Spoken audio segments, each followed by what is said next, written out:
Yellowstone is one of the greatest wildlife ecosystems on Earth, but it doesn't give you anything easily. My name is Alan Lacey, and I'm a wildlife filmmaker, cameraman, and producer. Over the years, I've worked on shows for National Geographic, Disney+, PBS Nature, and the BBC. In this episode, we lose a drone in a tree, get stuck in a bison jam, and end the day with one of the closest pronghorn encounters I've ever filmed. This is Filming Yellowstone, Into the Wild.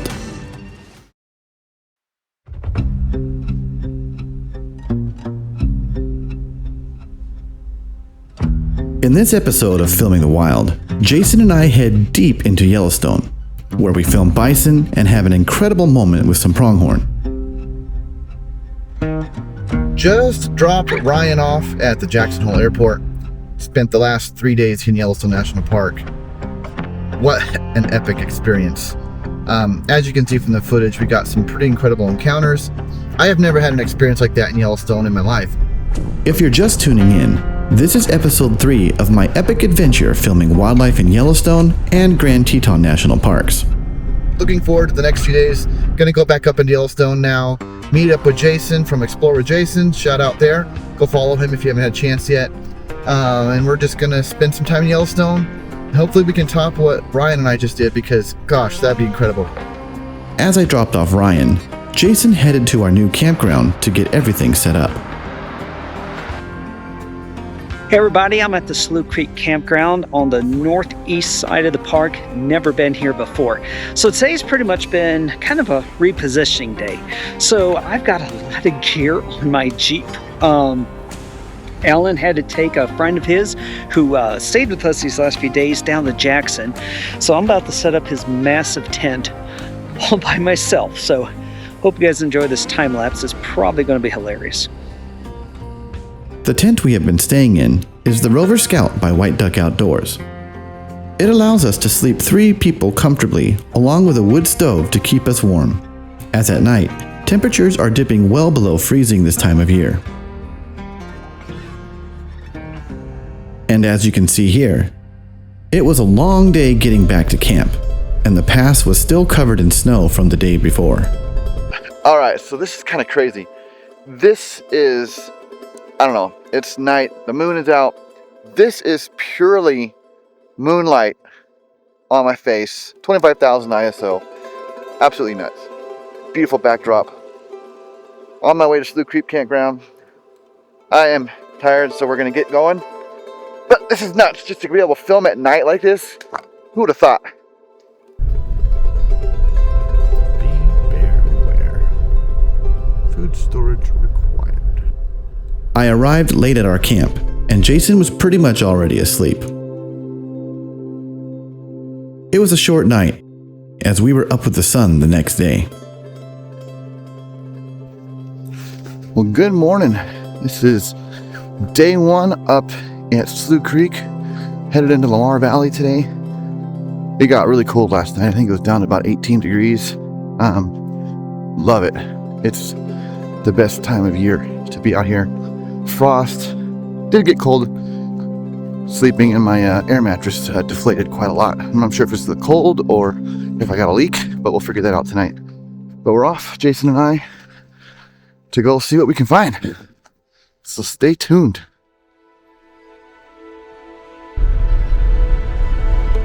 As we headed out of camp and towards Lamar Valley, we were excited to see how the day would unfold. If you've never been to Yellowstone National Park, I highly recommend that you go. The Lamar Valley is famous for its wolves, bison, elk, and grizzly bears, and we were eager to see what we might stumble across. For me, there's something about seeing wildlife that really brings out the inner kid in me that fell in love with nature so many years ago. And I could say the same for Jason.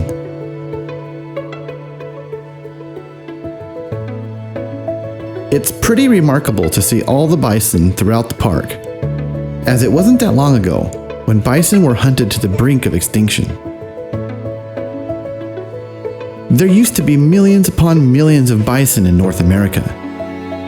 But by the late 1800s, they had been slaughtered with such intensity that fewer than just 1,000 were left. I've even read accounts where old cowboys had to wait 3 days for a herd to cross a river, and they estimated the herd to be at least 100 miles long. Spending time alongside these animals is always a humbling experience, knowing this history.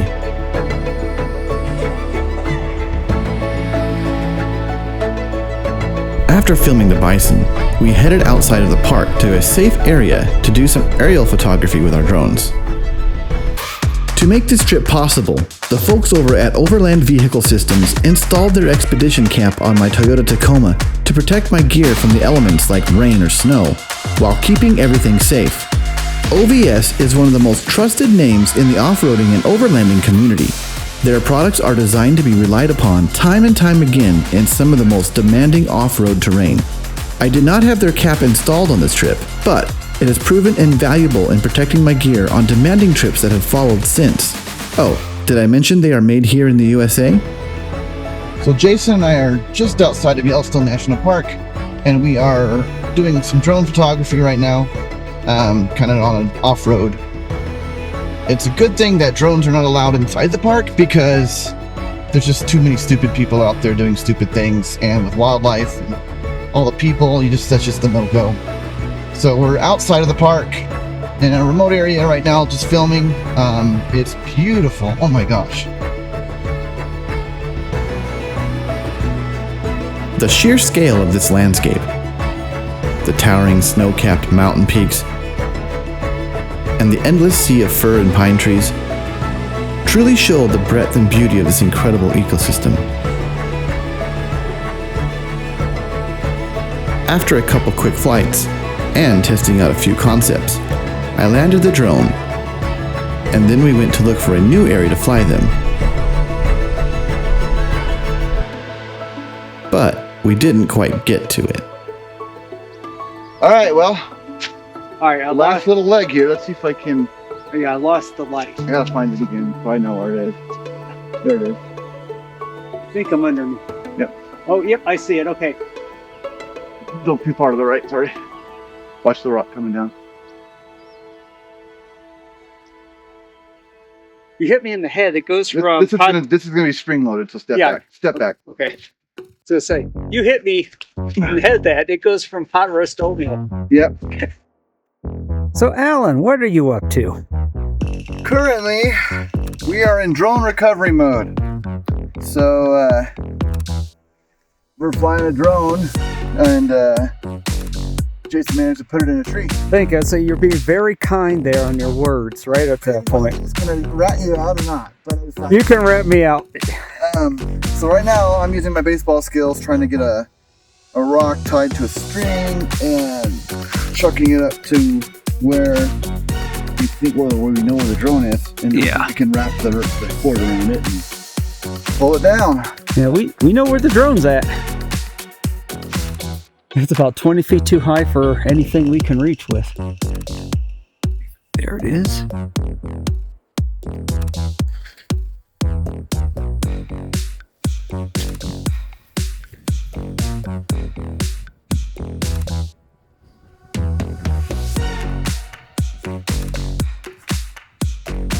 Oh, it got caught on the root.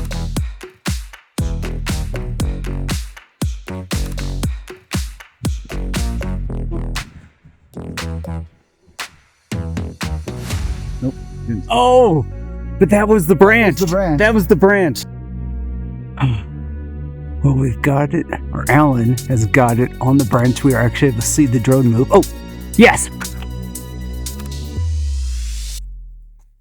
Okay, hang on. Right there. That's doable. Did you film it? No, I didn't, but hey, it's right there. Go ahead. So my deadly accuracy was by all the baseball I had. I got it 30 feet up. Yep. Right over the top of the drone. I yanked on it, it fell down. Success. So it's right here now. So now we just need to One more toss, hopefully.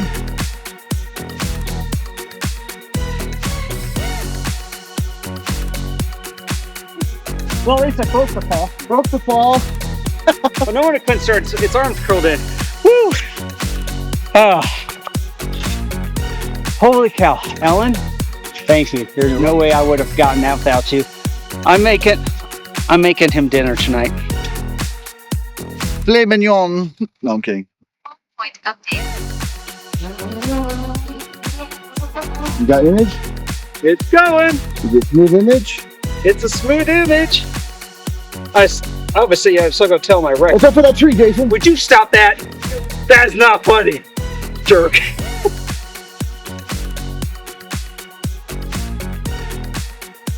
So after about an hour of recovery operations to recover the drone from the tree, we decided to forego any more drone flights for the day.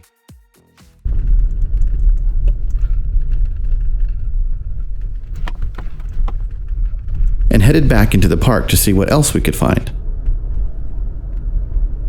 And it didn't take long to get stuck in a bison jam. Something that makes bison in Yellowstone so unique and special is that they are the only continuously free-roaming herd of genetically pure bison that survived the slaughters of the last century. Though their numbers were reduced to as low as 24 in 1902, they now number well over 5,000 within the Yellowstone ecosystem, a remarkable comeback. Most bison elsewhere have a small percentage of cattle DNA in them, but the Yellowstone population, and a small handful of other herds, are considered pure bison. Conservation efforts are working to increase the purity of bison across the West. Later in the evening, we found a family of pronghorn grazing right off the main road. So we spent the rest of the fading light with them.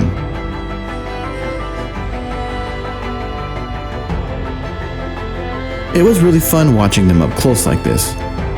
Normally, where we're from in Arizona, pronghorns sprint away the moment you step out of your vehicle. But here, we spent about an hour watching them graze, nibbling on the grasses and plants across the clearing.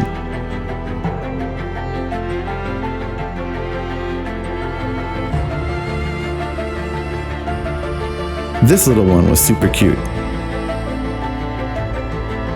Its floppy ear was just simply adorable.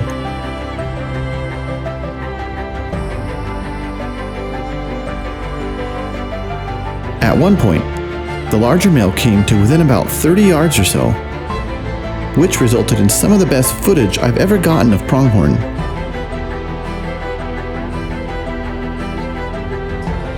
My Sony FX6, paired with Sigma's new 300-600 f4, really made the difference here, as the light was fading fast. But I was able to continue filming well past the point everyone else called it quits. Something I was truly impressed with. And a fun fact that I think you'll enjoy. Pronghorn are actually more closely related to giraffes than they are to antelope, despite being misnamed by Lewis and Clark, who thought they looked like the gazelles of the Serengeti. But you can thank convergent evolution for the similarities here. They only look similar because they evolved to fill the same ecological niche as antelope, thanks to similar environmental pressures.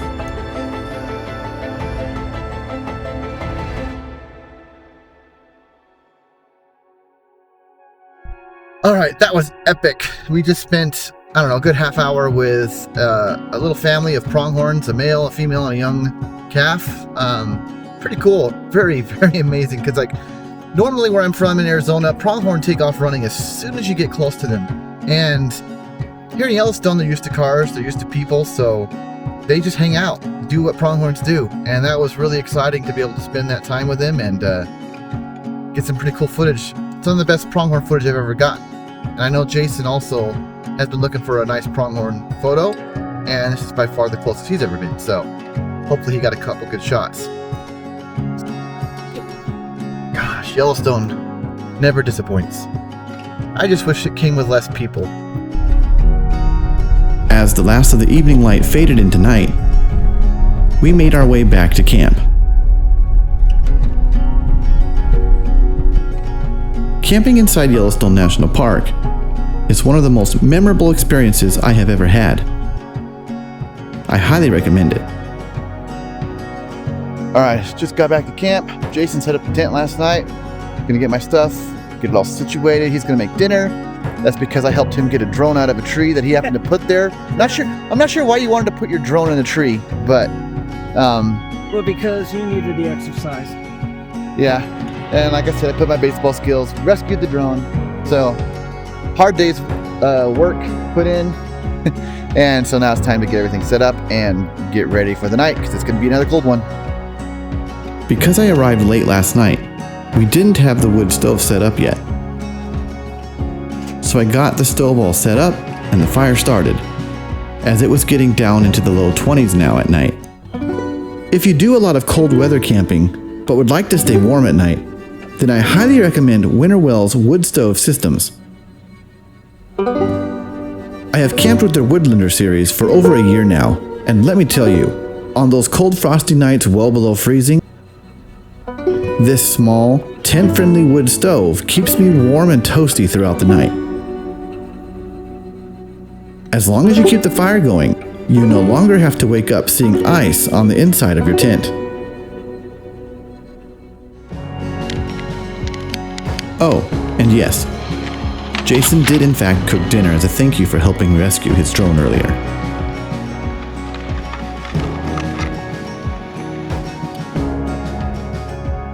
This is my thank you to Alan. Dinner tonight. Very much appreciated. For saving my butt. I'll take it. That was a heck of a day. Yeah. My arm might be a little sore tomorrow, but otherwise, I got the leave ready. Perfect. I don't think we're going to hide the drone crash. Oh no, I'm going to tell him. It'll definitely be interesting. That's good.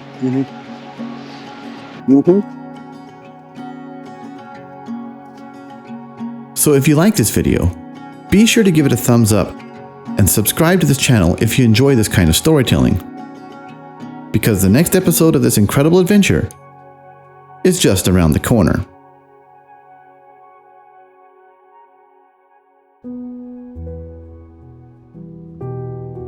When you're out in the backcountry and you gotta do your thing, Dry Flush by Leveo is the way to go. You're able to do your business, hit the flush button just like a regular toilet. It wraps it up, conceals everything, secures it, and drops it down so you can go again. And you can do up to 15 of these out in the backcountry. Their slogan is go anywhere, and you can literally go anywhere. We've got the Grand Tetons behind us. It's a grand view. You can do your grand business. And I tell you what, there's nothing like it. When you have those kind of views and you can do your business in the woods, that is what it's all about. So I highly recommend using the Leveo Dry Flush system for your backcountry needs. You can literally go anywhere. Do your business. Leveo Dry Flush. Highly recommend.